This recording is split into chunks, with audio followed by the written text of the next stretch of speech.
गुरु मात्र शिक्षक ही नहीं है, शास्ता भी है।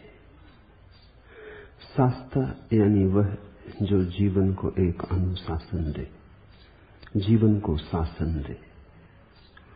जो मात्र शब्द दे वह शिक्षक, जो शासन भी दे वह शास्ता। अष्टावक्र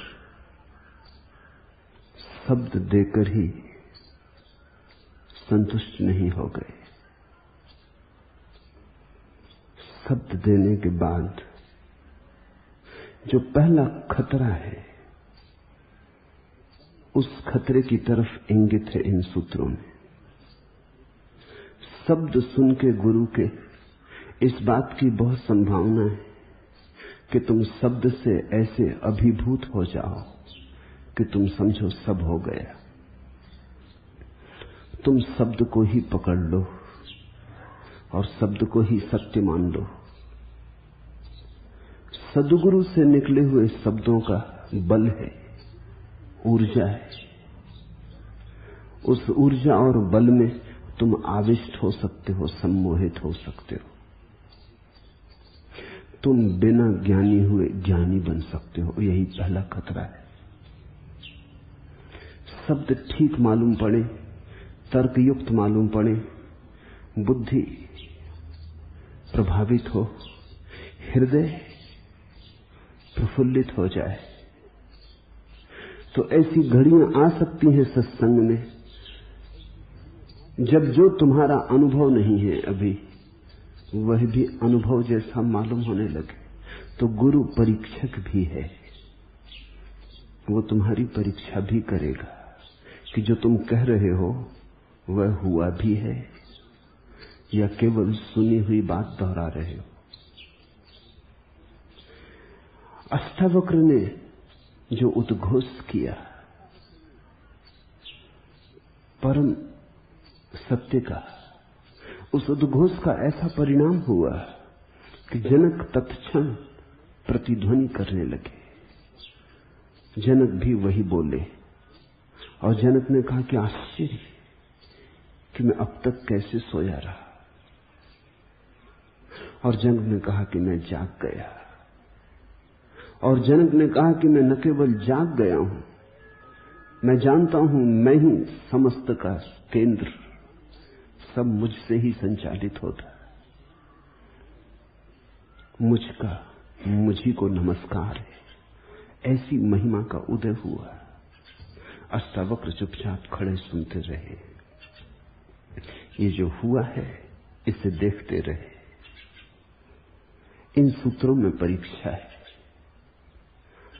अष्टावक्र प्रश्न उठाते, संदेह उठाते। जनक के घड़े को जगह जगह से ठोक के देखते हैं, कच्चा तो नहीं, बातें सुन के तो नहीं बोल रहा है, किसी प्रभाव के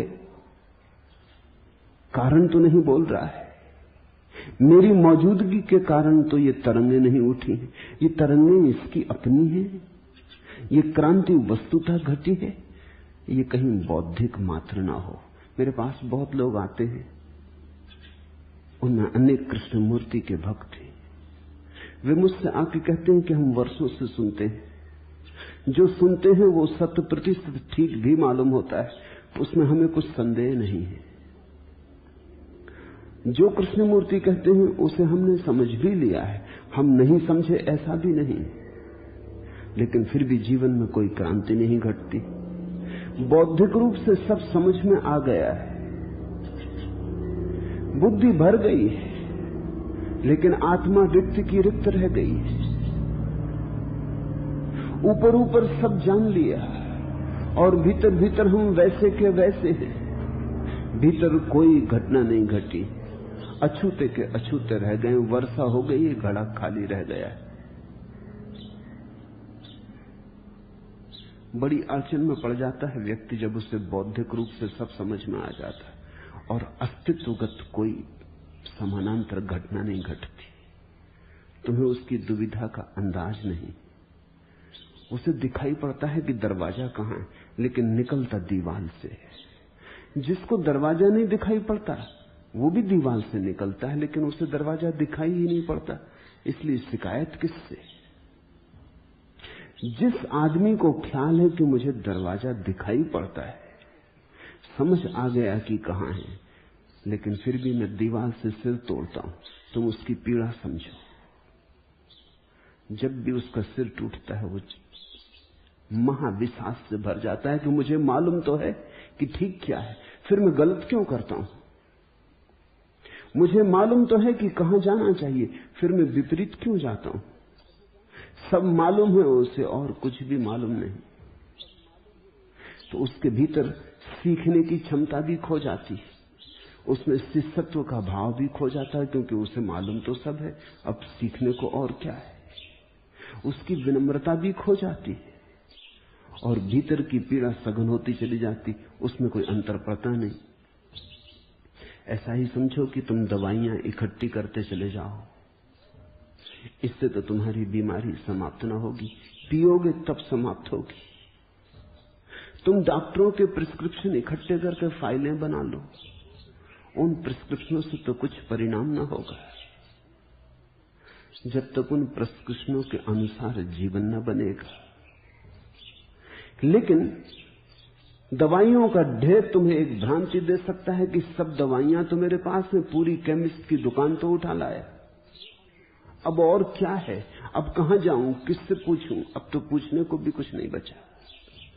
तो एक दंभ पैदा होता है, बुद्धि की थोथी समझ से एक अहंकार, एक अस्मिता जगती कि मैं जानता हूं, और भीतर एक पीड़ा भी होती है कि मुझे कुछ भी तो पता नहीं, क्योंकि कुछ हो तो नहीं रहा है। हो तो ही कसौटी है।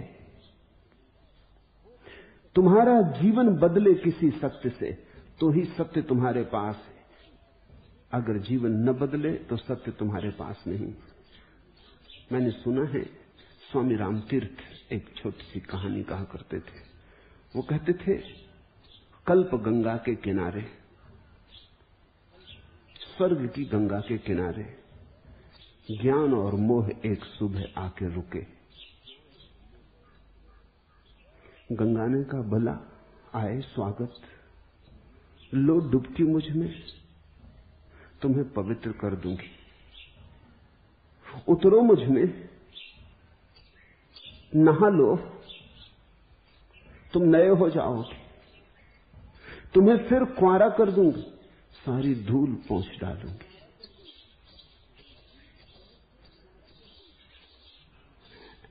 ज्ञान तो अकड़ा खड़ा रहा, क्योंकि ज्ञान ने कहा तू और मुझे शुद्ध करेगी। उसे तो इस बात पर भरोसा ना आया और झुकने की क्षमता वो खो चुका था, समर्पण की कला खो चुका था, शिष्य होना भूल चुका था। किसी दूसरे से कुछ हो सकता है ये बात ही भूल चुका था। ज्ञान की अकड़ आ गई थी कि मैं सब स्वयं कर लूंगा, किस गंगा की जरूरत, किस तीर्थ की जरूरत, किस गुरु की जरूरत, किसी की कोई जरूरत नहीं। वो तो मुस्कुराया, वो तो गंगा के इस बेहुदे आमंत्रण पर मुस्कुराया, लेकिन मोह तो मोह मोहाविष्ट हो गया। मोह को तो बात लुभा गई, लोभ के कारण वो तो उतर गया। गंगा ने उसे नहला दिया, वो शुद्ध हो गया, वो पवित्र हो गया, वो निर्दोष हो गया। जब वो बाहर आया तो देवताओं ने उसकी स्तुति की, आरती की, क्योंकि मोह अब प्रेम हो चुका था। नहा लिया था गंगा में, झुक गया था, मोह अब प्रेम हो चुका था। मोह ही तो शुद्ध होकर प्रेम हो जाता। प्रेम ही की तो आखिरी ऊंचाई प्रार्थना है, और प्रार्थना का ही आखिरी पड़ाव तो परमात्मा है। लेकिन ज्ञान तो अपने रास्ते पे जा चुका था, अकड़ा हुआ, अपनी धूल धमास संभाले हुए, खोपड़ी बड़ी और मजबूत और भारी, और हृदय बिल्कुल सूखा और रिक्त और मरुस्थल। अष्टावक्र सुन के जनक की बातें इन सूत्रों में पहला सवाल उठाते हैं कि जनक, ऐसा तुझे हुआ है या बातों में उलझ गया या मेरी बातों में आ गया? वो जगह जगह से उसे ठोंकते। पहला सूत्र, अष्टावक्र ने कहा, आत्मा को तत्वतः एक और अविनाशी जानकर भी क्या तुझ आत्मज्ञानी धीर को धन कमाने में अभी भी रुचि है? क्योंकि जनक ने कोई महल तो छोड़ा नहीं,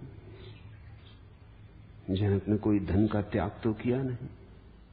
जनक जैसा है वैसा का वैसा है। एक प्रश्न अष्टावक्र उठाते हैं। जब शिष्य प्रश्न उठाता है तो अज्ञान से उठता है, जब गुरु प्रश्न उठाता है तो ज्ञान से उठता है। शिष्य के प्रश्नों के उत्तर देने बड़े आसान हैं, गुरु के प्रश्नों के उत्तर तो केवल जीवन से दिए जा सकते हैं, और तो कोई उपाय नहीं।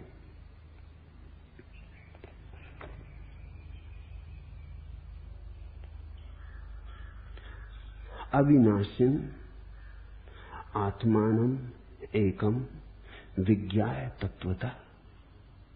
तत्व से तू घोषणा कर रहा है कि एक है अविनाशी, एक है आत्मा। अद्वैत की तू तत्वता घोषणा कर रहा है। तत्वात्म अज्ञस्य धीरस्य कथम अर्थाजने रति।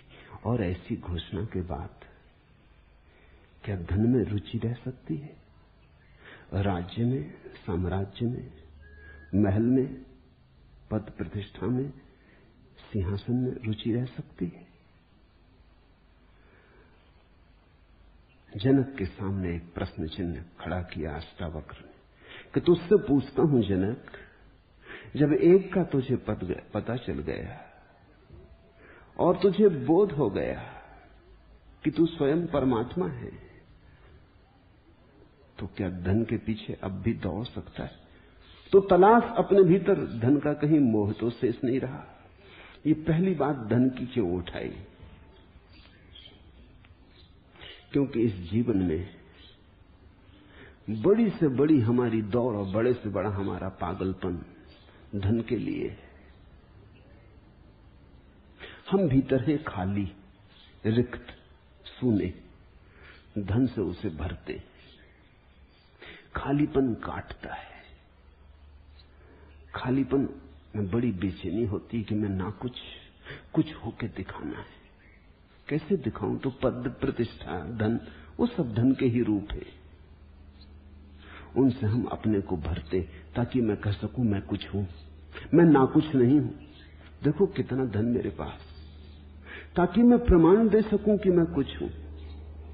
अष्टावक्र कहते हैं कि धन की दौड़ तो उस आदमी की है जिसे भीतर बैठे परमात्मा का पता नहीं।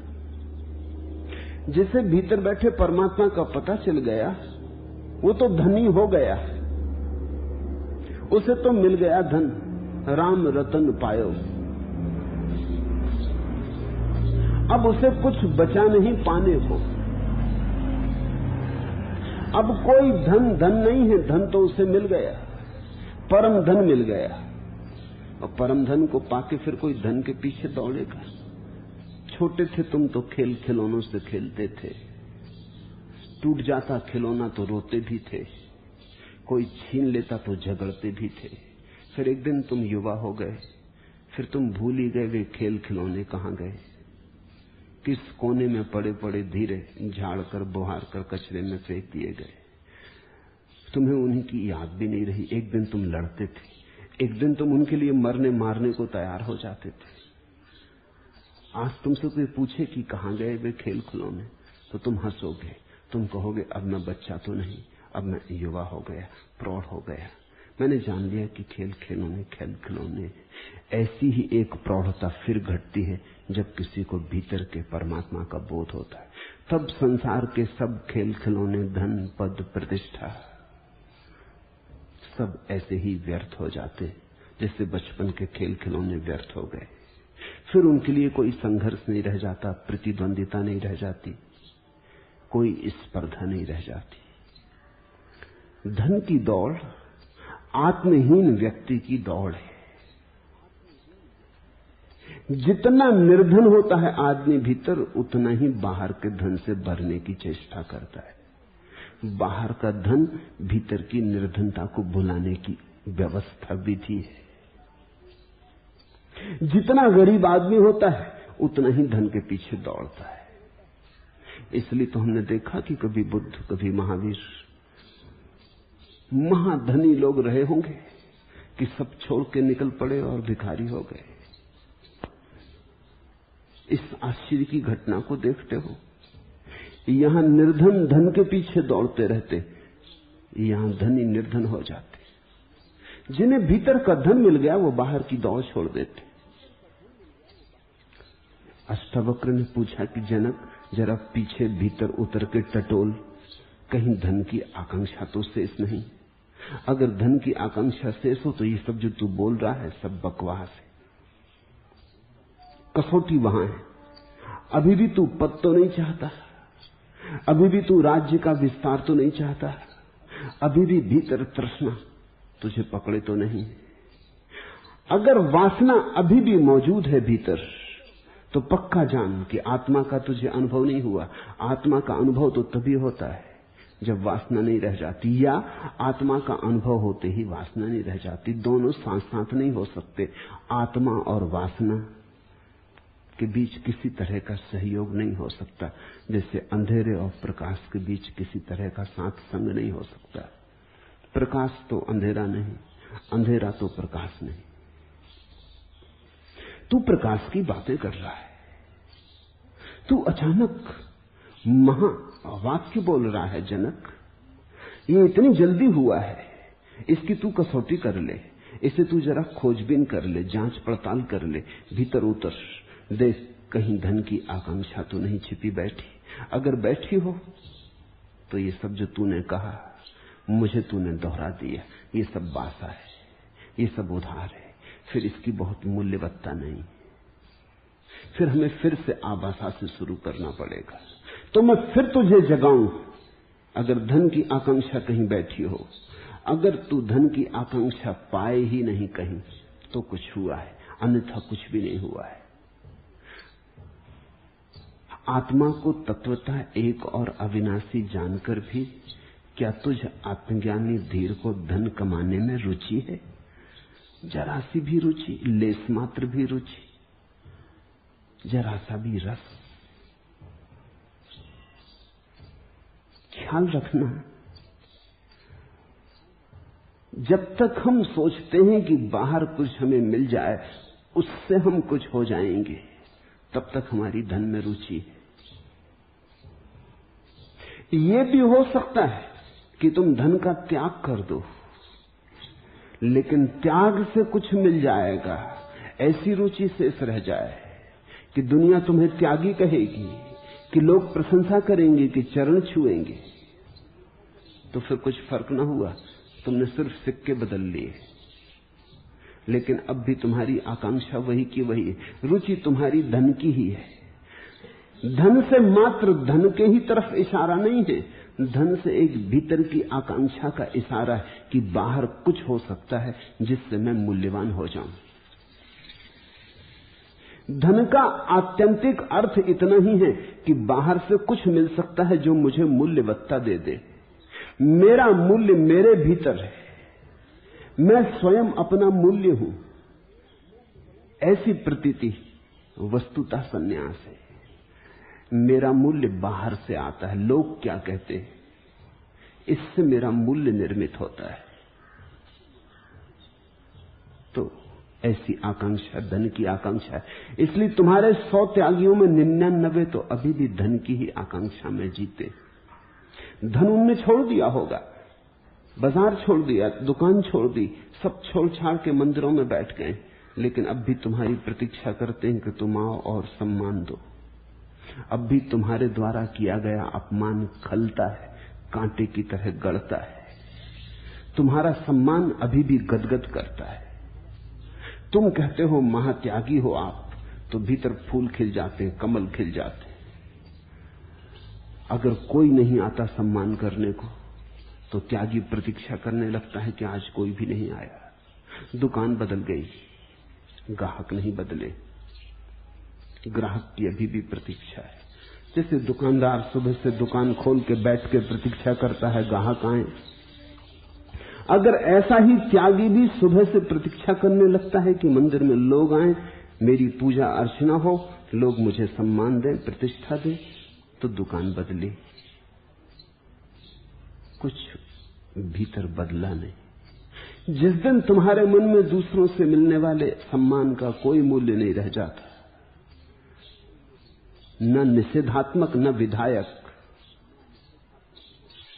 न उनके अपमान का कोई मूल्य रह जाता है, तुम्हारे पास क्या है इससे तुम अपनी सत्ता की गणना नहीं करते, और तुम्हारे पास क्या नहीं है इससे तुम अपने भीतर कमी का अनुभव नहीं करते। तुम जिस क्षण बेशर्त पूर्ण हो जाते हो, जिस क्षण तुम्हारी घोषणा पूर्णता की अकारण हो जाती, जिसमें कोई बाहरी कारण हाथ नहीं देता, उस क्षण तुम जानना कि तुमने जाना। उसके पहले जानकारी, और जानकारी को भूल से जानना मत समझ लेना। ऐसा हुआ कि स्वामी विवेकानंद अमेरिका से वापस लौटे। जब वे वापस आए तो बंगाल में अकाल पड़ा था, तो तत्क्षण आके अकालग्रस्त क्षेत्र में सेवा करने चले गए। ढाका की बात है, ढाका के कुछ वेदांती पंडित उनका दर्शन करने आए। स्वामी जी अमेरिका से लौटे, भारत की पताका फहरा के लौटे, तो पंडित दर्शन करने आए थे, सत्संग करने आए थे। लेकिन जब पंडित आए तो स्वामी विवेकानंद ने न तो वेदांत की कोई बात की, न ब्रह्म की कोई चर्चा की, कोई अध्यात्म अद्वैत की बात ही ना उठाई। वो तो अकाल की बात करने लगे, और वो तो जो दुख फैला था चारों तरफ, उससे ऐसे दुखी हो गए कि खुद ही रोने लगे, आंख से आंसू झरझर बहने लगे। पंडित एक दूसरे की तरफ देख के मुस्कुराने लगे कि ये आसार संसार के लिए रो रहा है, तो शरीर तो मिट्टी है और ये रो रहा है, ये कैसा ज्ञानी। उनको एक दूसरे की तरफ व्यंग से मुस्कुराते देखकर विवेकानंद को कुछ समझ न आया। उन्होंने कहा, मामला क्या है, आप हंसते? तो उनके प्रधान ने कहा कि हंसने की बात है, हम तो सोचते थे आप परम ज्ञानी, आप रो रहे हैं। शास्त्रों में साफ कहा है कि देह तो है ही नहीं, हम तो आत्मा है।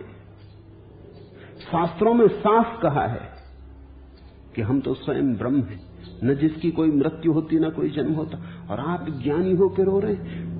हम तो सोचते थे हम परम ज्ञानी का दर्शन करने आए हैं, आप अज्ञान में डूब रहे हैं।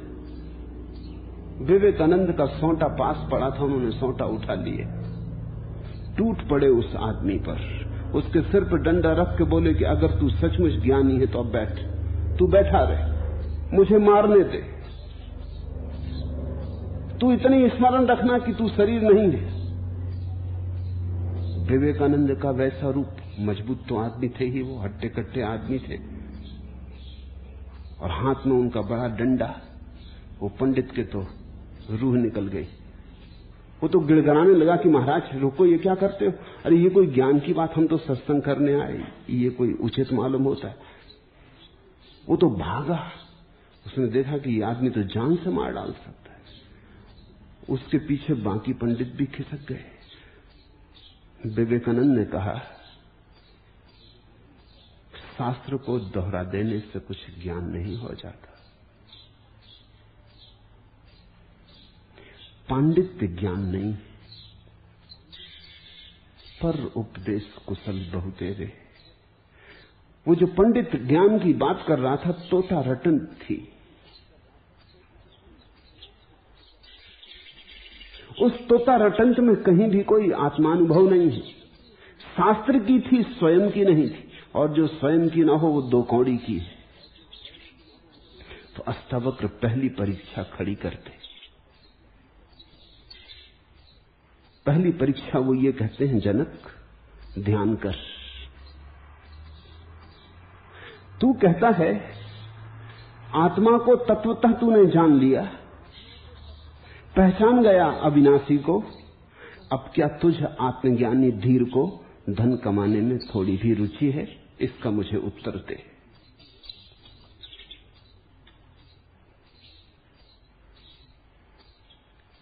गुरु तो दर्पण है। गुरु के दर्पण के समक्ष तो शिष्य को समग्र रूप से नग्न हो जाना है।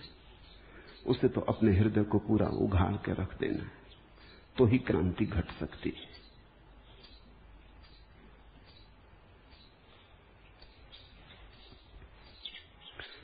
पुरानी कथा है जैन शास्त्रों में मिथिला के महाराजा नैमी के संबंध में।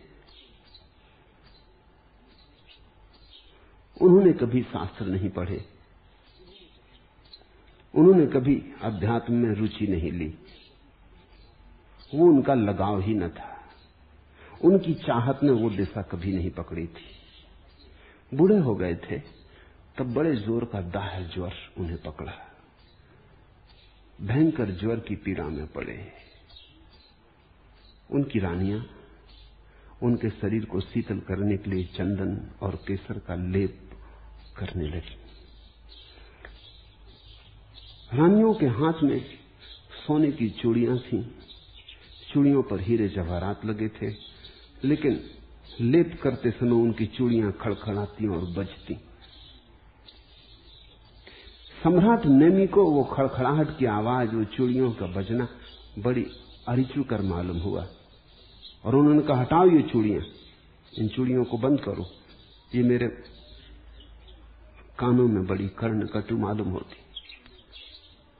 तो सिर्फ मंगल सूत्र के ख्याल से एक एक चूड़ी बचा के बाकी चूड़ियां रानियों ने निकाल के रख दी। आवाज बंद हो गई, लेप चलता रहा। नैनी भीतर एक महाक्रांति को उपलब्ध हो गए। ये देख के कि 10 चूड़ियां थी हाथ में तो बजती थी, एक बजती है, एक बची तो बजती नहीं, अनेक है तो शोरगुल है, एक है तो शांति है। कभी शास्त्र नहीं पढ़ा, कभी अध्यात्म में कोई रस नहीं रहा, उठ के बैठ गए, कहा मुझे जाने दो, ये दाह ज्वर नहीं, ये मेरे जीवन में क्रांति का संदेश लेके आ गया, ये प्रभु अनुकंपा है। रानियां पकड़ने लगी, उन्होंने समझा कि शायद ज्वर की तीव्रता में विक्षिप्तता तो नहीं हो गई, उनका भोगी रूप ही जाना था।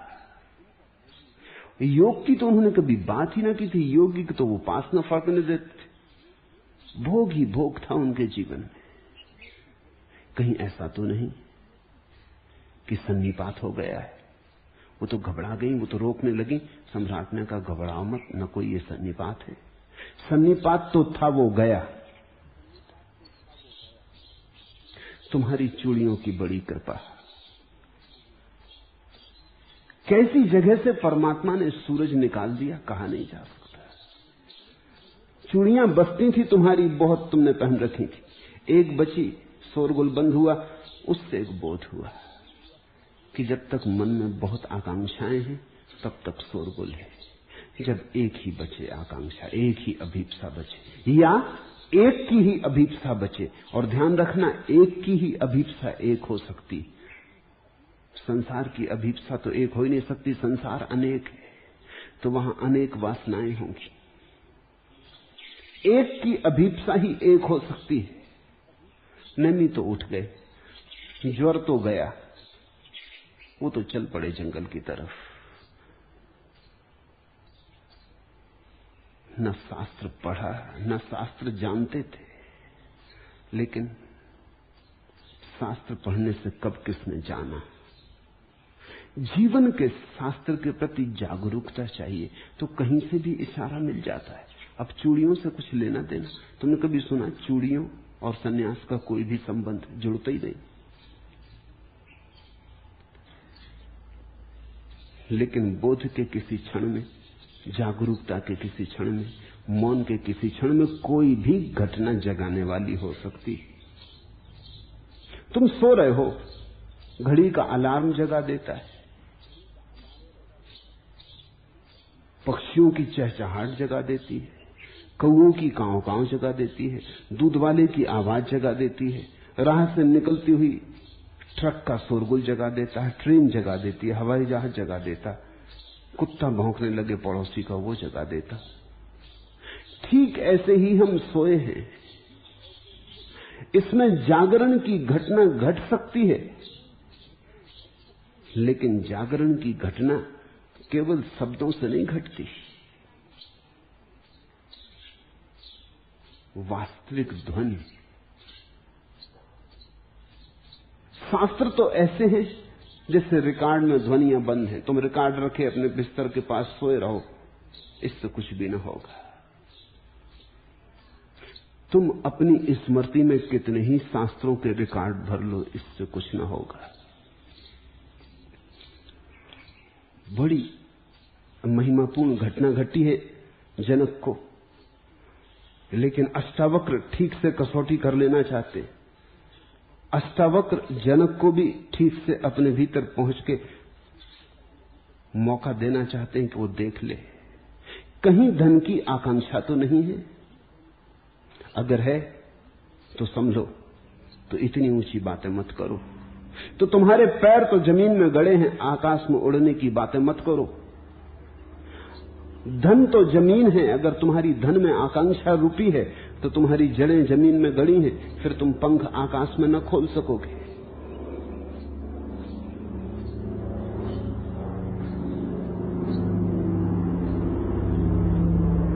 जैन शास्त्रों में एक और कथा है, अमरावती के श्रेष्ठी सुमेध की। सुमेध के पिता की मृत्यु हुई। वो अमरावती का सबसे बड़ा धनी व्यक्ति था। पिता के मर जाने पर अंत्येष्टि क्रिया और सारे परिजनों प्रियजनों के विदा हो जाने पर जो बड़ा मुनीम था, बूढ़ा मुनीम था, वो आया। उसने सारा हिसाब किताब सुमेध के सामने रखा। कितनी उनकी कोठियां हैं सारे देश में, किस कोठी में कितना धन संलग्न है, कितने उनके व्यवसाय हैं, किस व्यवसाय में कितना धन लगा है, कितनी उनकी तिजोरियां हैं। कहा कि आप आए, कल घर में चले तो मैं सारी चाबियां आपको सौंप दूं। आपके पिता मुझे सब सौंप गए, अब आप मालिक हैं। सुमेध उठा, उसने सारे खाते बही देखे, करोड़ों रुपए की संपत्ति थी। उसने जाके सारी तिजोरियां देखी, उनमें बहुमूल्य रत्न भरे थे, अरबों खरबों की संपत्ति थी। उसने ये सब देखा, लेकिन मुनीम बड़ा हैरान हुआ। वो देख तो रहा था, लेकिन जैसे कहीं बहुत दूर से, पास नहीं था, लोलुप नहीं था। और देखते देखते उसकी आंखों में आंसू आने लगे। और मुनीम ने पूछा कि मैं समझा नहीं, आप रो रहे? आप इस वक्त पृथ्वी के सबसे धनी लोगों में एक हैं। पिता के जाने पर अब आप मालिक हैं। ये आपके पुरखों की संपदा है, इसको हर एक पीढ़ी बढ़ाती चली गई है, इसमें से घटा कभी भी नहीं। आप प्रसन्न हो? सुमेध ने पूछा, मुझे एक बात पूछनी। मेरे पिता के पिता मरे, वो भी इसे न ले जा सके। मेरे पिता भी मर गए, वो भी इसे न ले जा सके। और मैं तुमसे कहता हूं कि मैं इसे ले जाना चाहता हूं, तुम कोई तरकीब खोजो। तुम कहते हो पीढ़ियों से चली आई है, इसका मतलब साफ है लोग मरते रहे और सब यहीं छूटता गया। अब मैं ये नहीं करना चाहता कि मैं मरूं और सब यहीं छूट जाए, क्योंकि जो यहीं छूट जाए उसमें सार क्या। ले जाऊंगा सब साथ, या तो तुम खोज के कल सुबह तक मुझे खबर कर दो, या मैं खोज लूंगा। लेकिन अब मुझे चैन नहीं, क्योंकि किसी भी क्षण मौत आ सकती। फिर ये चाबियां किसी और के हाथ में होंगी, फिर तुम किसी और को दिखाओगे, मेरे बेटे को दिखाओगे, लेकिन न मैं ले जा सकूंगा न मेरा बेटा ले जा सकेगा। नहीं, मैं ये हिसाब खत्म नहीं करना चाहता हूं, मैं ये सब साथ ही ले जाना चाहता हूं। मुनीम ने कहा, ये तो कभी हुआ नहीं और हो भी नहीं सकता, कोई इसे कभी ले नहीं गया। सुमेध ने कहा, मैंने तरकीब खोज ली है। उसने उसी क्षण सारी संपत्ति दान कर दी, वो संन्यास्त हो गए। उसने कहा, मैंने तरकीब खोज ली, मैं इसे साथ ले जाऊंगा। ये कह के उसने सब छोड़ दिया और संन्यास्त हो गया। एक क्रांति घटती है जब बाहर का तुम छोड़ते हो, भीतर का उसी क्षण मिल जाता है। लोगों ने तो एक ही बात देखी कि उसने बाहर की संपत्ति छोड़ दी। तुम्हें मैं दूसरी बात में जगाना चाहता हूं। उसने बाहर की संपत्ति यहां छोड़ी कि भीतर की संपत्ति वहां मिली। वो साथ लेके गया। भीतर का ही साथ जाता है। बाहर में उलझे होने के कारण भीतर का दिखाई नहीं पड़ता। जब भीतर का दिखाई पड़ता है तो बाहर की पकड़ नहीं रह जाती। आश्चर्य कहा अष्टावक्र ने, जैसे बार बार जनक ने कहा आश्चर्य कि परम ब्रह्म शाश्वत चैतन्य और कैसे माया में भटक गया था। जैसे बार बार जनक ने कहा कि आश्चर्य कि मैं स्वयं परमात्मा और कैसे सपने में खो गया था। ऐसे ही अब बार बार अष्टावक्र कहते हैं आश्चर्य कि जैसे सीपी के अज्ञान से चांदी की भ्रांति में लोभ पैदा होता है, वैसे ही आत्मा के अज्ञान से विषय भ्रम के होने पर राग पैदा होता है। रस्सी पड़ी देखी और समझा कि सांप है तो भय पैदा हो जाता है। सांप है नहीं और भय पैदा हो जाता है। सांप तो झूठा, भय बहुत सच्चा। तुम भाग खड़े होते हो। तुम घबराहट में गिर भी सकते हो, भागने में हाथ पैर तोड़ ले सकते हो, और वहां कुछ था ही नहीं, सिर्फ रस्सी थी। सांप के भ्रम ने काम कर दिया। जनक कहते हैं ऐसे ही सीपी में कभी चांदी की झलक दिखाई पड़ जाती। सीपी पड़ी, सूरज की किरणों में चमक रही, लगता है चांदी। चांदी वहां है नहीं, सिर्फ लगता है चांदी। चांदी के लगते ही उठाने का भाव पैदा हो जाता, मालिक बनने की आकांक्षा हो जाती। चांदी के भ्रम में भी लोभ पैदा हो जाता है। आश्चर्य कि भ्रम में भी लोभ पैदा हो जाता है। जहां कुछ भी नहीं वहां पाने की आकांक्षा पैदा हो जाती। जहां से कभी किसी को कुछ भी नहीं मिला वहीं वहीं हम टटोलते रहते। कुछ मिला हो तो भी ठीक। इस पृथ्वी पर कितने लोग हुए, कितने अनंत लोग हुए। सबने धन खोजा, सब निर्धन मरे। सबने पद खोदा, सबने प्रतिष्ठा खोजी, सब धूल में गिरे। बड़े बड़े सम्राट पैरों में दबे पड़े, धूल हो गए। च्वांगतजू लौटता था एक गांव से, मरघट से गुजरा तो एक खोपड़ी पर उसका पैर लग गया। उसने वो खोपड़ी उठा ली और उससे माफी मांगने लगा कि क्षमा कर। उसके शिष्यों ने कहा ये क्या कर रहे हैं, ये मरी खोपड़ी से क्या क्षमा मांग रहे हैं, इसमें सार क्या। च्वांगतजू ने कहा तुम्हें पता नहीं, एक तो ये बड़े लोगों का मरघट है, यहां सिर्फ राजा, धनपति, राजनेता गड़ाए जाते हैं। कोई छोटी मोटी खोपड़ी नहीं पागलो, ये किसी बड़े आदमी की खोपड़ी। शिष्य हंसने लगे। उन्होंने कहा आप भी खूब मजाक करते। अब ये बड़े की हो कि छोटी वो खोपड़ी सब बराबर, और मुर्दा खोपड़ी से क्या क्षमा मांगते हो। च्वांगतजू कहने लगा तुम्हें पता नहीं, केवल समय की बात है। 2-4-6 महीने पहले ये आदमी के सिर में अगर मेरा पैर लग जाता तो मेरे सिर की खैरियत न थी। ये कुल समय की बात है, माफी तो मांग ही लूं। तुम जरा इसकी भी तो सोचो।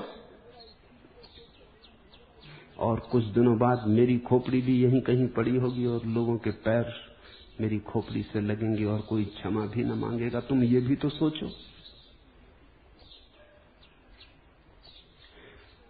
किसको क्या मिला है।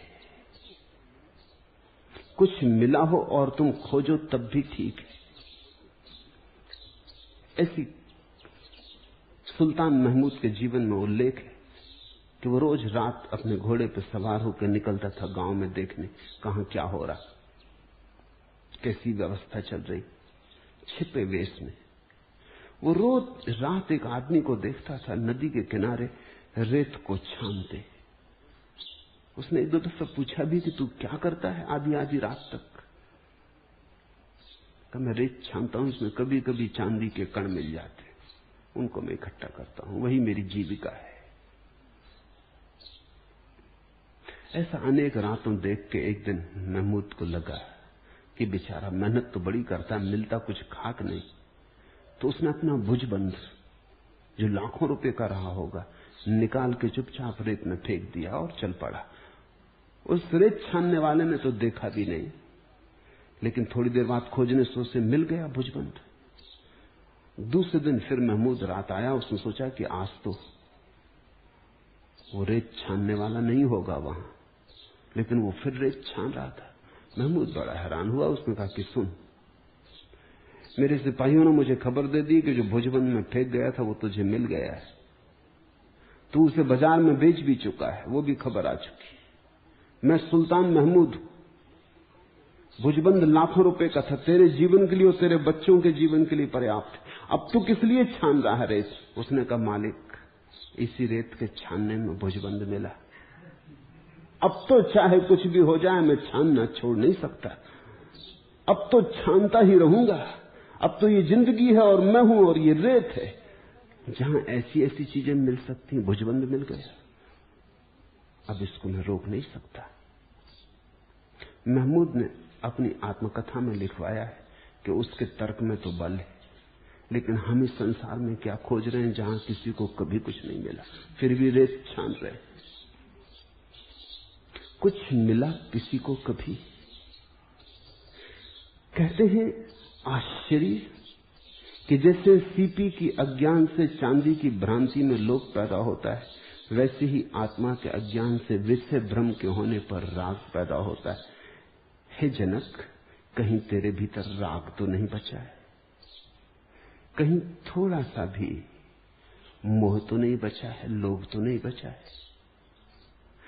ये तुम्हें याद दिला दूं, तुमने बहुत बार सुना है कि लोभ छोड़ो, मोह छोड़ो, राग छोड़ो, क्रोध छोड़ो तो आत्मज्ञान होगा।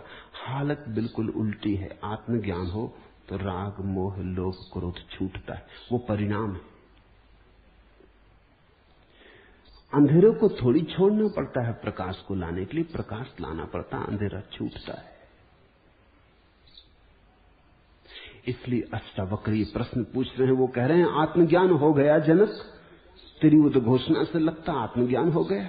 अब मैं तुझसे पूछता हूं, जरा खोज, कहीं राग तो नहीं? अभी भी कहीं पुराने भ्रम पकड़े तो नहीं है? क्योंकि कई बार ऐसा होता है, रोज ही ऐसा होता है। कई बार क्यों? रोज रात तुम सपना देखते हो, सुबह सपना टूटता है, तुम कहते हो सब सपना था, और फिर दूसरी रात फिर सपना देखते हो। टूट टूट के भी सपना टूटता नहीं। सुबह कैसे तुम ज्ञानी हो जाते हो, कहते हो सब बकवास, सब सपना था, कुछ भी सार नहीं। लेकिन ये याद नहीं रह जाता, फिर रात आएगी, फिर तुम सोओगे, फिर सपना उठेगा। तब ये कितनी बार सपना टूट चुका और कितनी बार सुबह तुमने घोषणा कर दी कि सपना टूट गया। ये सब घोषणाएं फिर काम नहीं आती, फिर सपना पकड़ लेता है। बड़ा प्रबल प्रभाव मालूम होता सपने का। तो कहीं ये रोज रोज सुबह उठ के जो घोषणा हम करते हैं सपने झूठ होने की, वैसी ही अध्यात्म की घोषणा तो नहीं। मैं एक कविता कल पढ़ रहा था। ये तीसरा फरेबे मोहब्बत है मालती, मैं आज फिर फरेबे मोहब्बत में आ गया।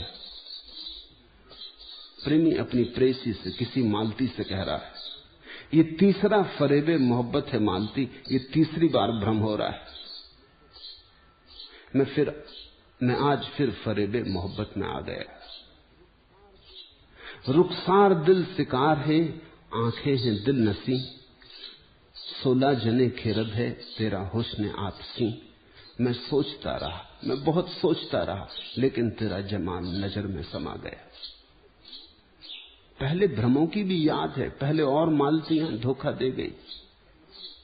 ये तीसरा भ्रम है, 2 मालतियां आ चुकी जा चुकी।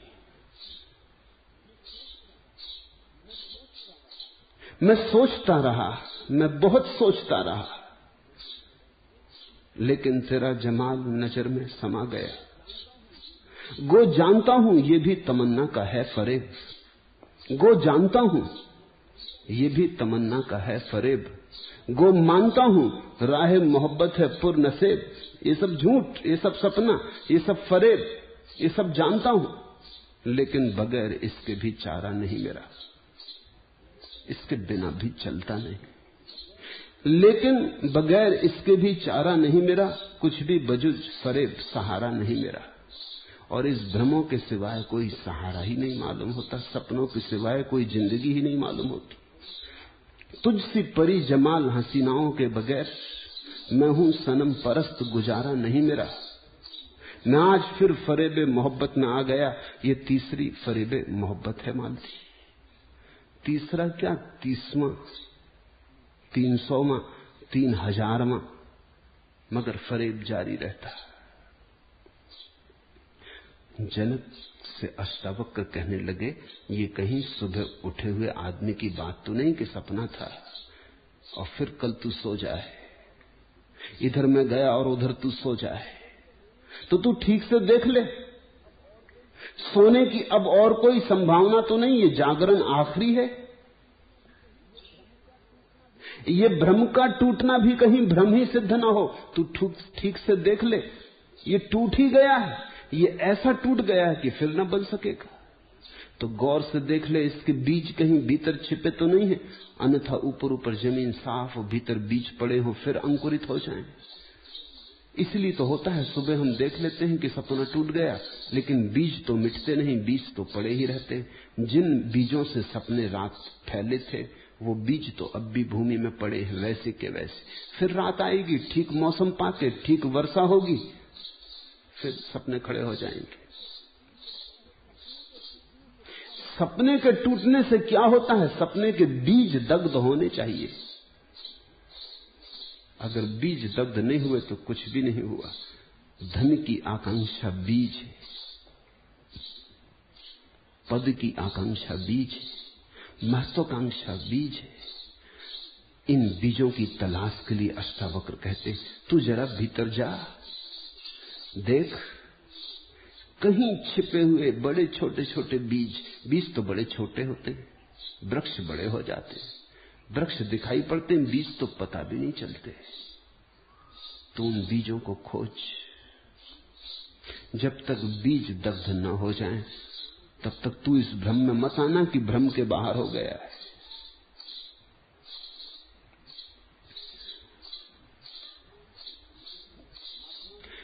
जिस आत्मारूपी समुद्र में यह संसार तरंगों के समान स्फुरित होता है, वही मैं हूं, यह जानकर भी क्यों तू दीन की तरह दौड़ता है। आदमी के जीवन की एकमात्र दीनता है वासना, क्योंकि वासना भिखमंगा बनाती। वासना का अर्थ है दो, वासना का अर्थ है मेरी झोली खाली है, भरो, कोई भरो, मेरी झोली खाली है। वासना का अर्थ है मांगना। वासना का अर्थ है कि मैं जैसा हूं वैसा पर्याप्त नहीं, मैं जैसा हूं उससे मैं संतुष्ट नहीं।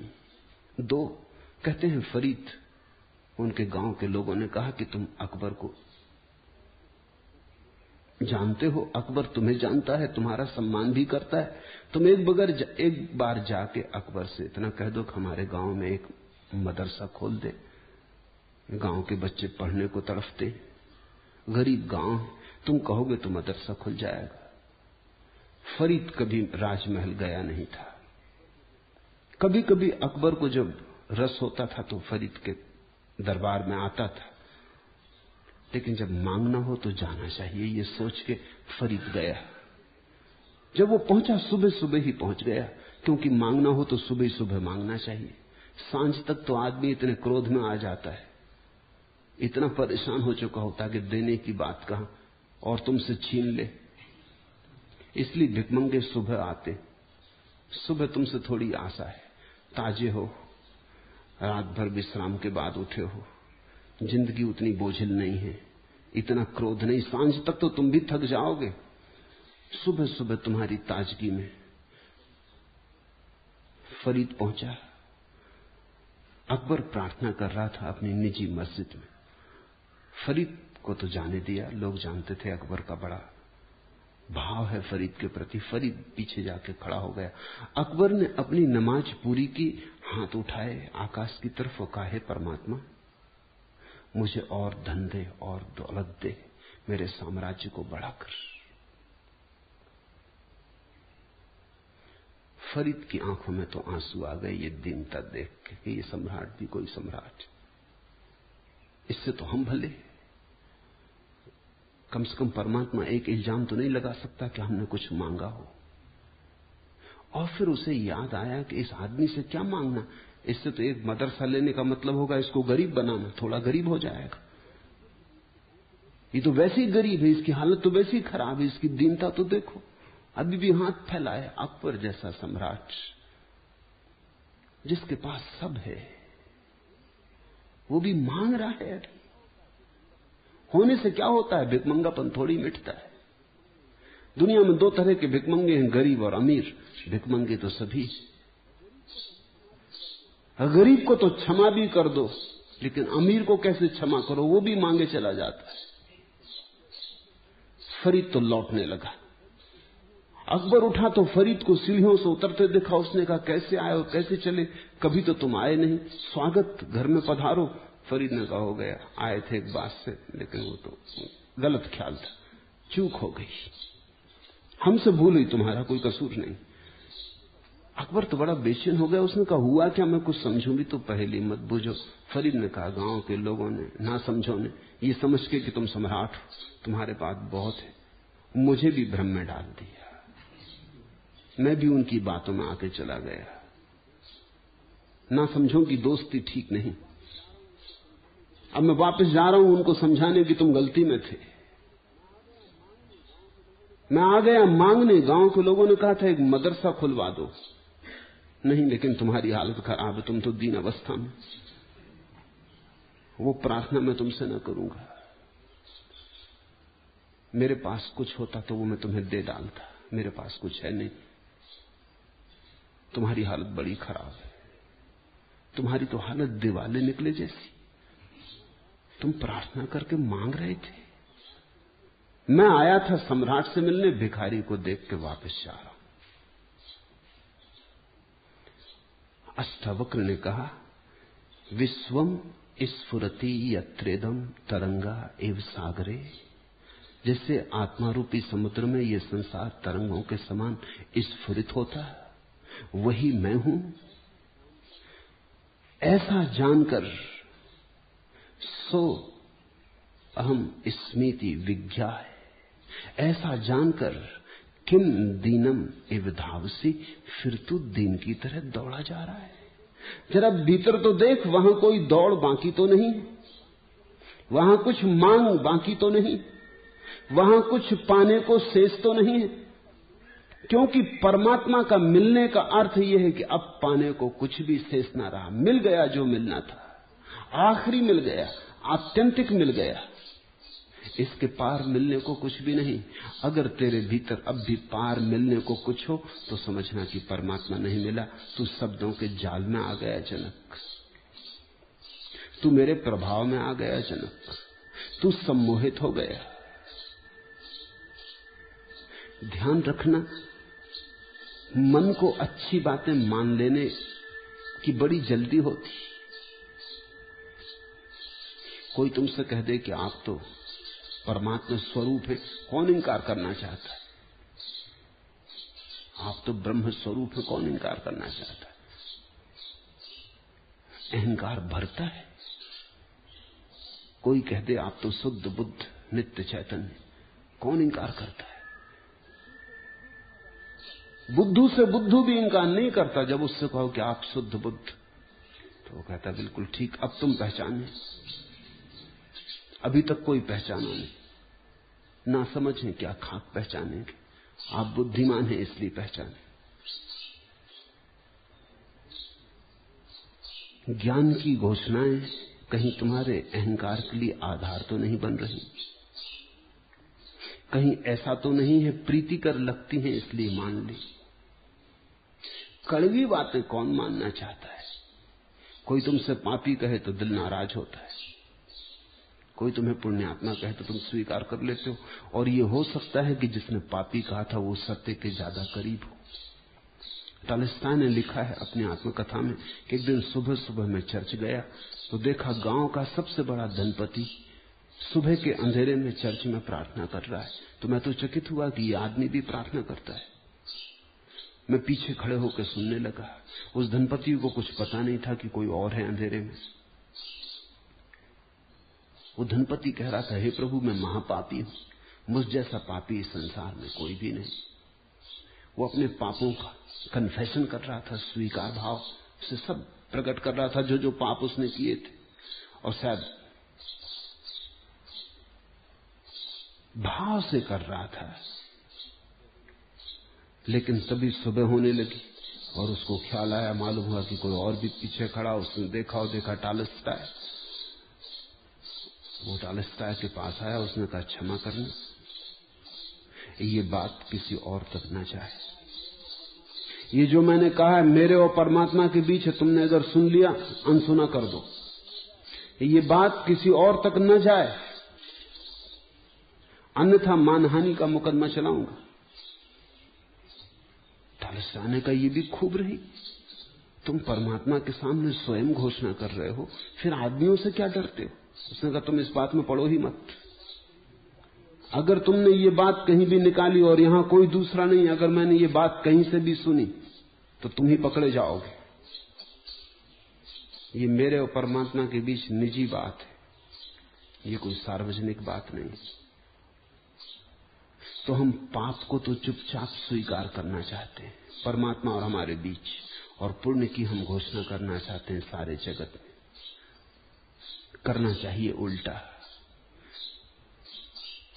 पुण्य की घोषणा तो निजी होनी चाहिए, वो परमात्मा और स्वयं के बीच। पाप की घोषणा सार्वलौकिक होनी चाहिए, सार्वजनिक होनी चाहिए। तो अष्टावक्र ने कहा, कहीं ऐसा तो नहीं है। ये स्वादिष्ट बातें, ये मधुर बातें, ये वेदों का सार, ये उपनिषदों का सार, तुझे स्वादिष्ट लग रहा है, ये तो पक्का है। लेकिन स्वादिष्ट लगने से कुछ सत्य थोड़ी हो जाता है। आदमी मौत से डरता है तो जल्दी से मान लेता है आत्मा अमर है। इसलिए नहीं कि समझ गया कि आत्मा अमर है, मौत के डर के कारण। तुमने देखा, ये भारत है, ये पूरा मुल्क मानता है आत्मा अमर, और इससे ज्यादा कायर कौम खोजनी मुश्किल है। होना तो उल्टा चाहिए। आत्मा जिनकी अमर है, इनको कोई गुलाम बना सकता है, लेकिन 1000 साल तक ये गुलाम बने रहे। आत्मा अमर है नहीं, आत्मा अमर है का सिद्धांत हम पकड़े ही इसलिए हैं कि मरने से हम डरे। ये सिद्धांत हमारी सुरक्षा है। हम ये सिद्धांत अनुभव से नहीं जाने। अगर अनुभव से जाना होता तो ये मुल्क तो गुलाम बनाया ही नहीं जा सकता। इस मुल्क को तो कोई दबा ही नहीं सकता, क्योंकि जिसकी आत्मा अमर है उसको तुम क्या दबाओगे? ज्यादा से ज्यादा धमकी मार डालने की दे सकते हो, वो धमकी भी नहीं दे सकते तुम इस देश को। आत्मा जिनकी अमर है उनके ऊपर कोई धमकी ना चलेगी। लेकिन दिखाई उल्टा पड़ता है। भयभीत लोग, मौत से डरे हुए लोग मंत्र जाप कर रहे हैं आत्मा की अमरता की। क्षुद्र में पड़े हुए लोग विराट की घोषणा कर रहे हैं। क्षुद्र को छिपाने का आयोजन तो नहीं है विराट की चर्चा। पाप को छिपाने का आयोजन तो नहीं है पुण्य की चर्चा। अगर ऐसा है तो जनक से अष्टावक्र कहने लगे, तू फिर से एक बार भीतर उतर के देख, ठीक से कसौटी कर ले।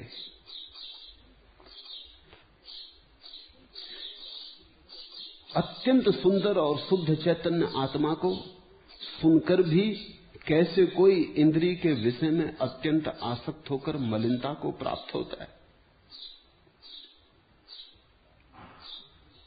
श्रुतापि, सुनकर भी।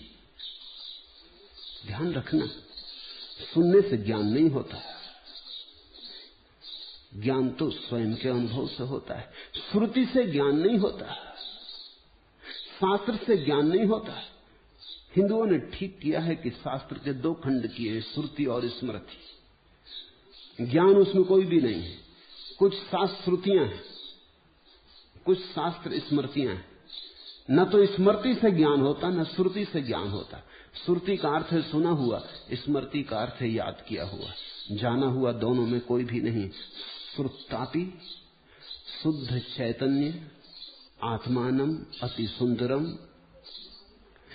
ऐसा सुनकर कि आत्मा अति सुंदर है, भ्रांति में मत पड़ जाना, मान मत लेना। जब तक जान ही ना ले तब तक मानना मत, विश्वास मत कर लेना, अनुभव को ही आस्था बनने देना। नहीं तो ऊपर ऊपर तू मानता रहेगा आत्मा अति सुंदर है, और जीवन के भीतर वही पुरानी मवाद, वही इंद्रिय आसक्ति, वही वासना के घाव बहते रहेंगे, रिश्ते रहेंगे।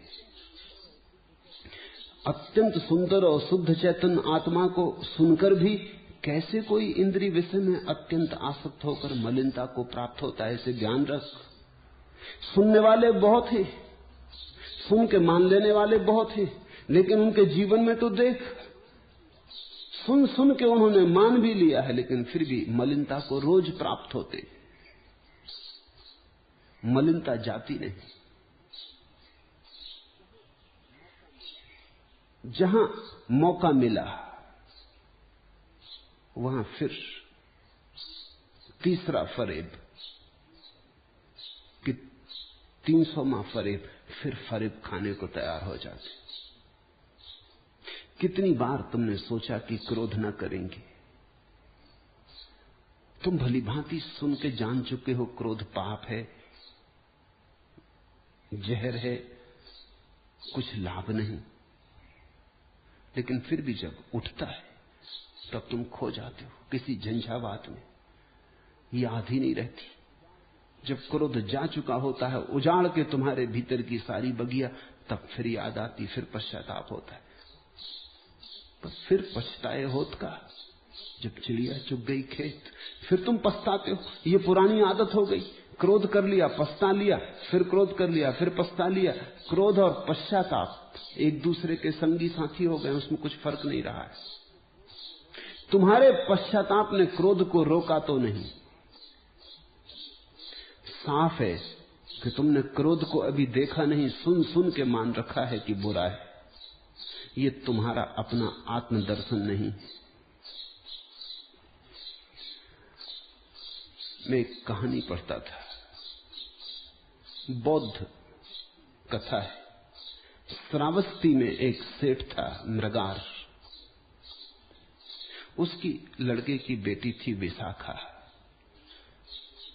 विशाखा सुनने जाती थी बुद्ध को। मृगार कभी कहीं सुनने गया नहीं। वो धन लोलुप, धन के पीछे पागल था। वो सबसे बड़ा श्रेष्ठी था श्रावस्ती का। श्रावस्ती भारत की सबसे ज्यादा धनी नगरी थी और मृगार उसका सबसे बड़ा धनपति था।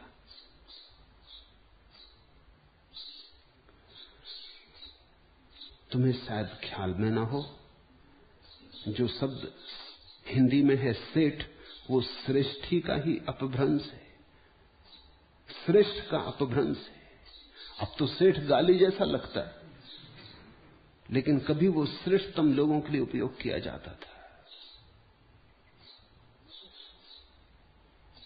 नगर का सबसे बड़ा, श्रावस्ती का सबसे बड़ा श्रेष्ठी था मृगार, लेकिन कभी बुद्ध को सुनने न गया था।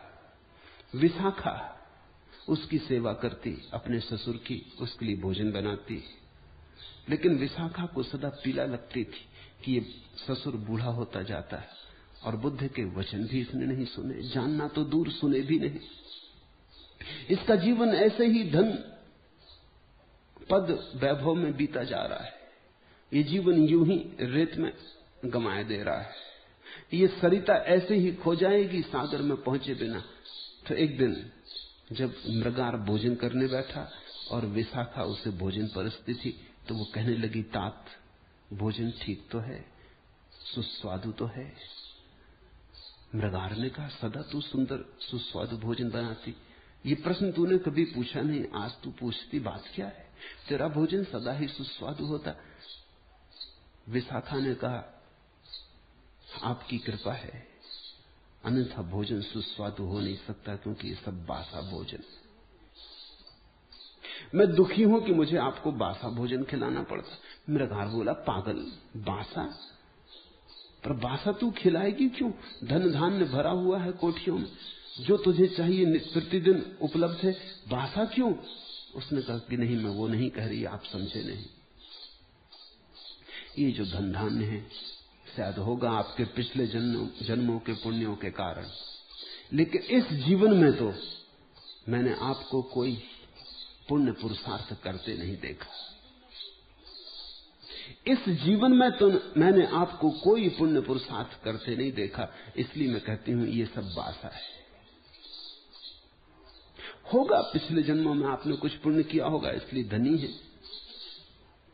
लेकिन मैंने अपनी आंखों से जब से आपके घर में बहू होकर आई हूं, मैंने आपका कोई पुण्य प्रताप, आपका कोई पुण्य पुरुषार्थ, आपके जीवन में कोई प्रेम, कोई धर्म, कोई पूजा, कोई प्रार्थना, कोई ध्यान, कुछ भी नहीं देखा। इसलिए मैं कहती हूं ये पिछले जन्मों के पुण्यों से मिला हुआ भोजन बासा है। तात आप ताजा भोजन कब करेंगे?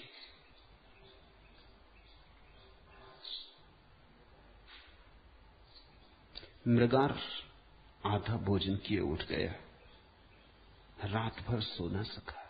बात तो सही थी, चोट गहरी पड़ी। दूसरे दिन सुबह विशाखा ने देखा वो भी बुद्ध के वचन सुनने के लिए मौजूद है, वो भी सुन रहा है। तब सुन सुन के वो ज्ञान की बातें करने लगा। वर्ष बीतने लगे, पहले वो ज्ञान की बातें न करता था, अब वो ज्ञान की बातें करने लगा, लेकिन जीवन वैसा का वैसा रहा। फिर विशाखा ने कहा कि तात, आप अब भी बासा ही भोजन कर रहे हैं, अब ज्ञान का बासा भोजन कर रहे हैं। ये बुद्ध के वचन हैं, आपके नहीं। ये उनकी सुन के अब आप दोहरा रहे हैं। आप अपनी कब कहेंगे? आप जो गीत अपने प्राणों में लेके आए हैं वो कब प्रकट होगा? प्रभु उसे प्रकट करें। कुछ आपके भीतर छिपा पड़ा है झरना, उसे बहाएं। ये अब भी बासा है, तुम्हारा धन भी बासा है, तुम्हारा ज्ञान भी बासा है, और बासा होना ही पाप है। सब पाप बासे, पुण्य तो सदा ताजा है, सद्ध स्नात। अभी अभी हुई वर्षा में ताजे खड़े हुए फूल, अभी अभी उगे सूरज की किरणों में नाचती सुबह की ताजी ताजी पत्तियां, ऐसा पुण्य है। ज्ञान को सुनकर सब कुछ मत मान लेना। जब तक जान ना लो तब तक रुकना मत। सब भूतों में आत्मा को और आत्मा में सब भूतों को जानते हुए भी मुनि को ममता होती है, यही आश्चर्य। अष्टावक्र कहने लगे, मुनियों को देखो, साधु सन्यासियों को देखो, संतों को देखो, कहते हैं सब भूतों में आत्मा है और आत्मा में सब भूत है, फिर भी मुनि को ममता होती। तो जरा जल्दी ना करो जनक, कहीं तुम भी ऐसे मुनि मत बन जाना। ऊपर ऊपर से तो कहे चले जाते हैं लोग कि हमारी कोई ममता नहीं, सब छोड़ दिया है। एक जैन साध्वी, मैं दिल्ली जाता था तो मुझे मिलने आई। मेरी बातें सुन के उसे लगने लगा कि वो जिस जाल में है उसके बाहर हो जाए। मैंने कहा अपने गुरु से पहले बात कर।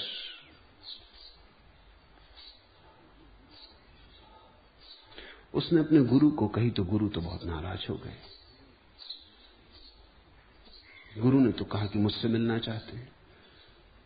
मुझसे मिले तो बड़े नाराज थे, नाराजगी में भूल ही गए वो वो कहने लगे कि ये साध्वी अगर छोड़ के चली जाएगी तो हमारे संप्रदाय की बड़ी हानि होगी। फिर इस साध्वी से हमारी बड़ी ममता है, ये हमारे बुढ़ापे का सहारा है। वो काफी बूढ़े हो गए। मैंने कहा ये तो बात वैसी की वैसी जैसे कोई बाप कहता कि ये बेटा हमारे बुढ़ापे का सहारा है। कोई मां कहती ये बेटी हमारी बुढ़ापे की सहारा है। ये तो घर गृहस्थी की बात हो गई, ये साधु को शोभा नहीं देती। अगर इस साध्वी को ऐसा लग रहा है कि इसके जीवन में स्वतंत्रता घटित होगी इस जाल के बाहर निकलने से, तो तुम्हारा आशीर्वाद दो। अगर तुम्हें इससे ममता है तो अपनी ममता को तुम अपनी समस्या समझो, उसको सुलझाने की कोशिश करो। मरने के पहले ममता छोड़ो। तब वो थोड़े चौंके, कहने लगे बात तो ठीक है, ममता होनी नहीं चाहिए, लेकिन ममता है। बेटे बेटियों से ममता छूटती है तो शिष्य शिष्याओं से हो जाती, ममता थोड़ी हटती। घर से छूटती तो मंदिर से हो जाती, दुकान से छूटती तो आश्रम से हो जाती, ममता थोड़ी छूटती।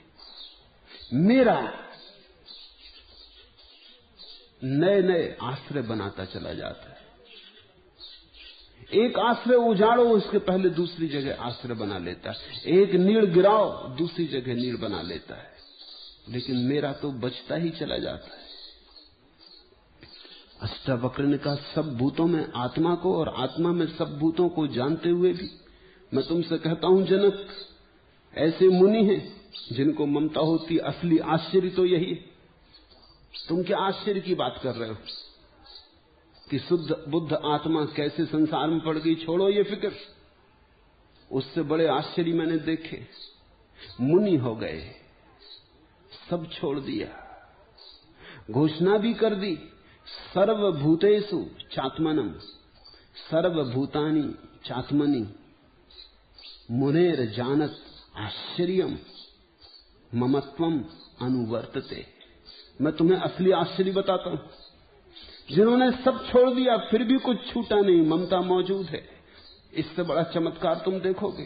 साधु भी ग्रस्त है, सन्यासी भी बंधा है, मोक्ष की आकांक्षा करने वाले अभी संसार में ही भटक रहे। बातें मोक्ष की हैं, प्राण संसार में अटके। तो जरा सोच के करना, एकदम जल्दी मुनि मत बन जाना, क्योंकि ये चमत्कार होता है। अष्टावक्र निश्चित ही कठोर गुरु रहे होंगे। कठोर गुरु होना ही चाहिए। गुरु कठोर ना हो तो करुणावान नहीं। उसकी कठोरता ही उसकी करुणा है। वो कसने लगे, खूब ठोंकने लगे। जनक भी घबराया होगा। जनक ने तो पहले सोचा होगा कि इतनी ऊंची बातें कहीं गुरु एकदम छाती से लगा लेंगे कि धन्य भाग कि तू उपलब्ध हो गया। लेकिन ये गुरु भी खूब है। ये अष्टावक्र तो उल्टी डांट पिलाने लगे। मगर अष्टावक्र ने ठीक किया। कसौटियों से गुजर के ही सोने की परख होती, आंख से गुजर के ही सोना कुंदन बनता है। परम अद्वैत में आश्रय किया हुआ और मोक्ष के लिए भी उद्धत हुआ पुरुष काम के वश होकर क्रीड़ा के अभ्यास से व्याकुल होता है। यही आश्चर्य। आदमी मरते मरते दम मर रहा हो, आखिरी क्षण तक भी मौत द्वार पर दस्तक दे रही हो, तब तक भी काम वासना से पीड़ित होता है। और साधारण आदमी नहीं, परम अद्वैत में आश्रय किया हुआ, जो परम अद्वैत में अपनी आस्था की घोषणा कर चुका है, जो कहता हमने घर बना लिया भगवान में, वो भी, और मोक्ष के लिए उद्धत हुआ भी, वो जो कहता है हम मोक्ष की तरफ प्रयाण कर रहे हैं, वो भी पुरुष काम के वश होकर क्रीड़ा के अभ्यास से व्याकुल होता है। यही आश्चर्य है। पुरानी आदतें जाती नहीं, बोध भी आ जाता है तो पुरानी आदतें लौट लौट के हमला करती, आदतें बदला लेती। मैंने सुना है एक अंधा और एक लंगड़ा दो मित्र थे, दोनों भिखारी, और दोनों की मित्रता एकदम जरूरी भी थी, क्योंकि एक अंधा था और एक लंगड़ा था। लंगड़ा चल नहीं सकता था, अंधा देख नहीं सकता था, तो अंधा चलता था और लंगड़ा देखता था। लंगड़ा अंधे के कंधों पर बैठ जाता, दोनों भिक्षा मांग लेते। साझेदारी थी भिखारी के दुकान में, लेकिन कभी कभी झगड़ा भी हो जाता था, जैसे सभी साझेदारों में होता है। कभी एक ज्यादा ले लेता, दूसरा कम ले लेता, या लंगड़ा चकमा दे देता अंधे को, तो झगड़ा हो जाता था। एक दिन झगड़ा इतना बढ़ गया कि मारपीट हो गई। मारपीट हो गई और दोनों ने कहा कि अभी ये साझेदारी खत्म, ये पार्टनरशिप बंद, अब नहीं करते, अब अपनी तरफ से घसट लेंगे, मगर ये नहीं चलेगा। तो काफी धोखा चल रहा है। कहते हैं परमात्मा को बड़ी दया आई, पहले आती रही होगी, अब नहीं आती, क्योंकि परमात्मा भी थक गया दया कर करके, कुछ सार नहीं। आदमी कुछ ऐसा है कि तुम दया करो तो भी उस तक दया पहुंचती नहीं। परमात्मा भी थक गया होगा। पर ये पुरानी कहानी है, दया आ गई। परमात्मा मौजूद हुआ, प्रकट हुआ। उसने उस दिन सोचा कि आज दोनों को आशीर्वाद दे दूंगा। अंधे के पास जाके कहूंगा मांग ले जो तुझे मांगना स्वभाव था। अंधा मांगेगा कि मुझे आंखें दे दो, क्योंकि वही उसकी पीड़ा है। लंगड़े से कहूंगा जो तुझे मांगना तू मांग ले, वो मांगेगा पैर, उसको पैर दे दूंगा। अब दोनों को स्वतंत्र कर देना उचित है। वो गया, लेकिन रोता हुआ वापस लौटा। परमात्मा रोता हुआ वापस लौटा, क्योंकि अंधे से जब उसने कहा कि मैं परमात्मा हूं, तुझे वरदान देने आया हूं, मांग ले जो मांगना है, उसने कहा लंगड़े को अंधा कर दो। जब उसने लंगड़े से कहा, लंगड़े ने कहा बस अंधे को लंगड़ा कर दो प्रभु। ऐसे ही अनुभवों के कारण उसने आना भी जमीन पर धीरे धीरे बंद कर दिया। कोई सार नहीं, बीमारी दुगनी हो गई। आने से कुछ फायदा न हुआ, दया का परिणाम और घातक हो गया। आदमी की आदतें, दुख भी आदत है। अगर तुम्हारे सामने परमात्मा खड़ा हो जाए तो तुम जो मांगोगे उससे तुम और दुख खड़ा कर लोगे। तुम्हारी पुरानी आदत ही तो मांगेगी ना। अगर अंधे में थोड़ी भी अकल होती तो वो कहता प्रभु जो तुम्हें ठीक लगता हो, मेरे योग्य है वो दे दो, क्योंकि मैं तो जो भी मांगूंगा वो गलत होगा, क्योंकि मैं अब तक गलत रहा हूं। मेरी उसी गलत चेतना में से तो मेरी मांग भी आएगी। नहीं, मैं ना मांगूंगा, तुम जो दे दो, तुम्हारी मर्जी पूरी हो, तुम ज्यादा ठीक से देखोगे, तुम मुझे दे दो जो मेरे योग्य हो। अंधे ने मांगा वहीं भूल हो गई, लंगड़े ने मांगा वहीं भूल हो गई। आदतें पुरानी थी और अभी भी क्रोध का जहर बाकी था। तो परमात्मा भी सामने खड़ा था, फिर भी चूक गए।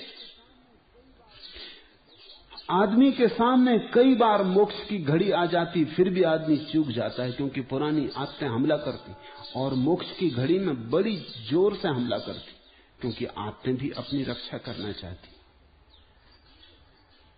हर आदत अपनी रक्षा करती, टूटना नहीं चाहती। मेरे देखे दुनिया में अधिक लोग दुखी इसलिए नहीं कि दुख के कारण, 100 में 99 मौके पर तो कोई कारण नहीं, सिर्फ आदत है। कुछ लोगों ने दुख का गहन अभ्यास कर लिया है। वो अभ्यास ऐसा हो गया कि छोड़ते नहीं बनता, उसमें ही उन्होंने अपना सारा जीवन लगाया। आज एकदम से छोड़ भी कैसे दें। मैं एक किताब पढ़ रहा था, एक बहुत अनूठी किताब है, सभी को पढ़नी चाहिए, उससे सभी को लाभ होगा। किताब का नाम है how to be really miserable. वस्तुतः दुखी कैसे हो। और निश्चित ही लिखने वाले ने बड़ी खोजी, उसने सारे नियम साफ कर दिए हैं कि जहां कहीं कोई चूक न रह जाए, सब नियम साफ कर दिए। थोड़े सा तुम भी अभ्यास करते हो उनमें से अनजाने, मगर अगर किताब पढ़ लोगे तो तुम जानबूझ के ठीक से व्यवस्था से अभ्यास कर सकोगे। शायद कुछ भूल चूक हो रही हो और तुम्हारा दुख परिपूर्ण ना हो पा रहा हो। दुख के अभ्यासी हैं लोग। काम वासना एक बड़ा प्राचीन अभ्यास है, सनातन पुरातन, जन्मों जन्मों में उसका अभ्यास किया है, कभी उससे कुछ पाया नहीं, सदा खोया, सदा गंवाया। लेकिन अभ्यास रोए रोए में समा गया है।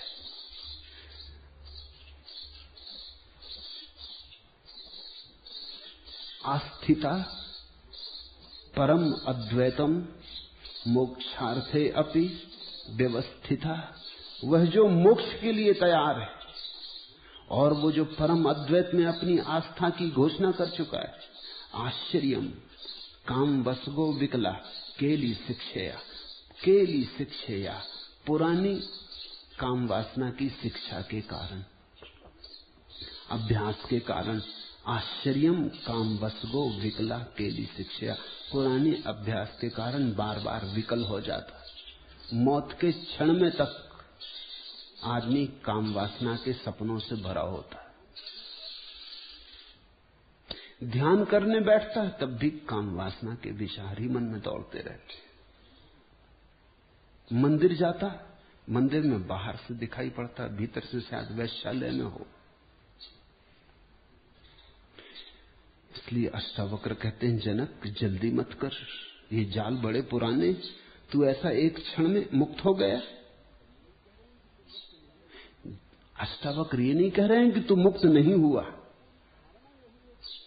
अष्टावक्र की तो पूरी धारणा यही है कि तत्क्षण मुक्त हुआ जा सकता है, लेकिन वो जनक को सब तरफ से सावचेत कर रहे हैं कि कहीं से भी भ्रांति न रह जाए। ये मुक्ति अगर हो तो सर्वांग हो, ये कहीं से भी अधूरी न रह जाए, कहीं से भी रोगाणु फिर वापस न लौट आए। काम को ज्ञान का शत्रु जानकर भी कोई अति दुर्बल और अंतकाल को प्राप्त पुरुष काम भोग की इच्छा करता है, यही आश्चर्य है। उद्भूतम ज्ञानर दुमित्रम अवधार्य अति दुर्बला चा अंतकालम अनुसृता कामम आकांक्षेत आश्चर्यम। तू क्या आश्चर्य की बातें कर रहा है जनक? असली आश्चर्य हम तुझे बताते। अष्टावक्र कहते कि मर रहा है आदमी, सब जीवन ऊर्जा छीन हो गई, सब जीवन बिखर गया, फिर भी काम वासना बची। सिवाय कड़वे तिक्त स्वाद के कुछ भी नहीं छूटा है, सिवाय विषाद और घावों के कुछ भी नहीं बचा है। सारा जीवन एक विफलता थी, फिर भी काम वासना बची। कठिन है, दुस्तर है, क्योंकि अभ्यास अति प्राचीन है। तो तू ठीक से निरीक्षण कर ले, निदान कर ले, अंतस चेतन में उतर, अचेतन में उतर। वस्तुतः जिसको फ्रायड ने अनकॉन्शियस अचेतन कहा है, अष्टावक्र उसी की तरफ इशारा कर रहे हैं कि तेरे चेतन में तो प्रकाश हो गया, लेकिन तेरे अचेतन की क्या गति है? तेरे बैठक के कमरे में तो सब साफ सुथरा हो गया, लेकिन तेरे तलघरे की क्या स्थिति है? अगर तलघरे में आग जल रही तो धुआं जल्दी ही पहुंच जाएगा तेरे बैठक खाने में भी, और अगर तलघरे में गंदगी भरी है तो तू बैठक खाने में कब तक सुवास को कायम रख सकेगा? उतर भीतर, सीढ़ी सीढ़ी खोज बीजों को अचेतन में और वहां दग्ध कर ले। और अगर तू वहां न पाए तो फिर ठीक हुआ, तो फिर जो हुआ ठीक हुआ।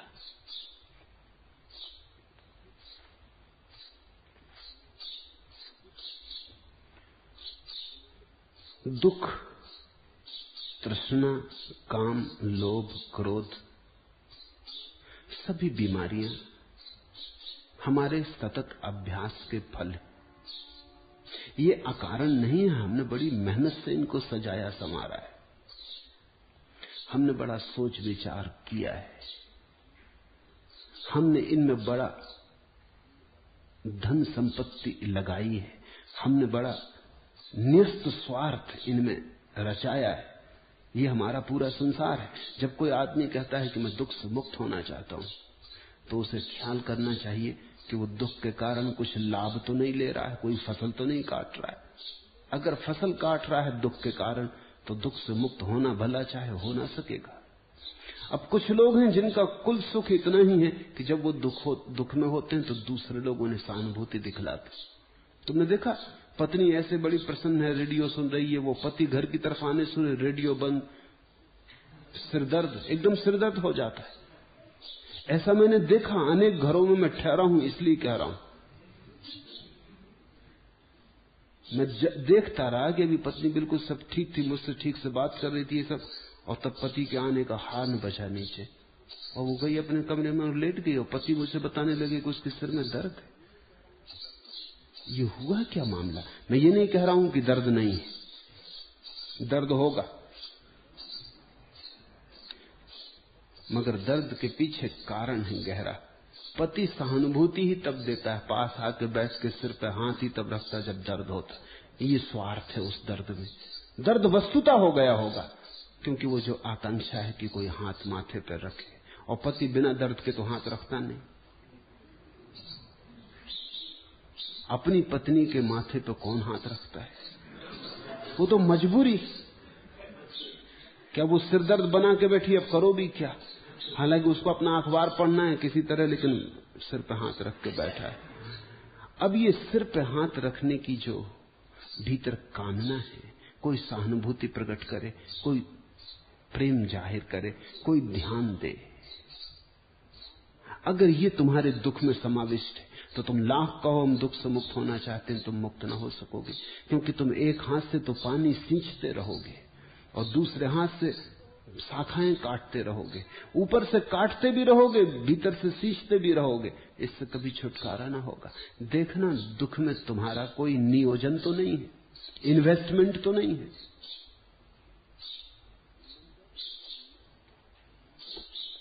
मंजर रहीने यास है, नाजिर उदास है, मंजिल है कितनी दूर, मुसाफिर उदास है। परवाज में कब आएगी रिफ़अत ख्याल की, नारस है बालों पर तायर उदास है। तख्लीक़े साहकार का इम्कान नहीं अभी, असआर बेकरार है, शायर उदास है। मुद्दत से यात्री को तरसती है मूर्ति, सुनसान कोहसार का मंदिर उदास है। एहसास व फिक्र दोनों का हासिल है इज़्तिराब, शायर है महबे-यास, मुवक्खिर उदास है। यहां सभी उदास है। पंछी उदास है, उड़ नहीं पाता। हो सकता है सोने के पिंजरे से मोह लग गया हो। यहां कवि उदास है, क्योंकि उदासी के गीत ही लोग सुनते हैं और तालियां बजाते हैं। यहां विचारक उदास है, क्योंकि हंसते और आनंदित आदमी को तो लोग पागल समझते हैं, विचारक कौन समझता है।